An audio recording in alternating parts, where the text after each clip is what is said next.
Low magic fantasy RPGs are awesome until you get to the gear. If you're not using magic weapons or enchanted armor, gear upgrades start feeling pretty bland.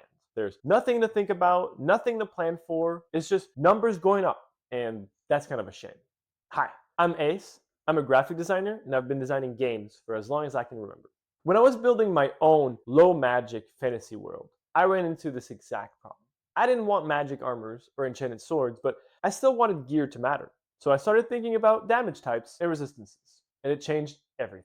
Instead of just what's the strongest weapon, it became what's the right weapon, like slashing, piercing, blunt, perhaps even fire or acid. Each weapon deals different types of damage. And then I gave enemies different types of armor: hide, leather, titan, metal. You get the idea.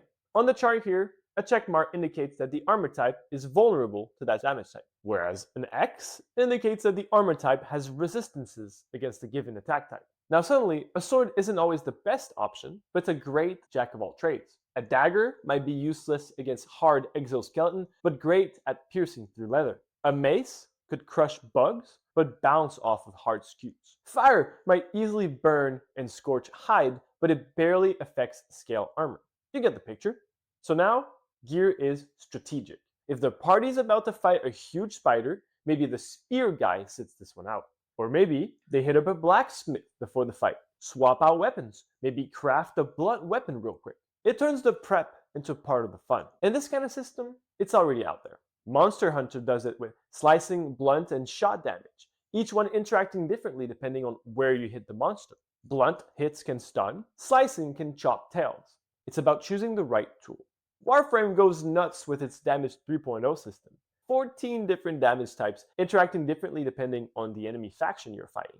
And of course, Pokemon, the classic type chart. Fire beats grass, grass beats water, water beats fire. You know the drill. This chart has been a huge part of why Pokemon battles are so satisfying. And that's the feeling I wanted to bring into a low magic fantasy RPG. No magic, just good prep. Players will carry multiple weapons to increase their type coverage. Players will choose armor not because it gives the best stats, but because it gives them type advantage for the fight.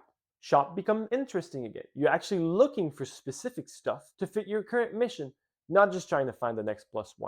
Suddenly, the fighter feels just as thoughtful and tactical as a spellcaster prepping their spell list.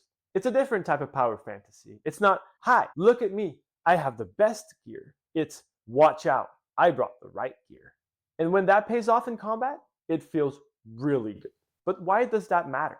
Because players love feeling clever. When they study your world, learn what monsters are made of, and bring the perfect weapon to the fight, it's satisfying. It rewards preparation, it makes gear meaningful again, and for me, it solved the problem of boring upgrades in low magic games. If you want to try it out, I've got a sample type chart linked below. I invite you to make tweaks to this chart and make your own that fits perfectly for your world.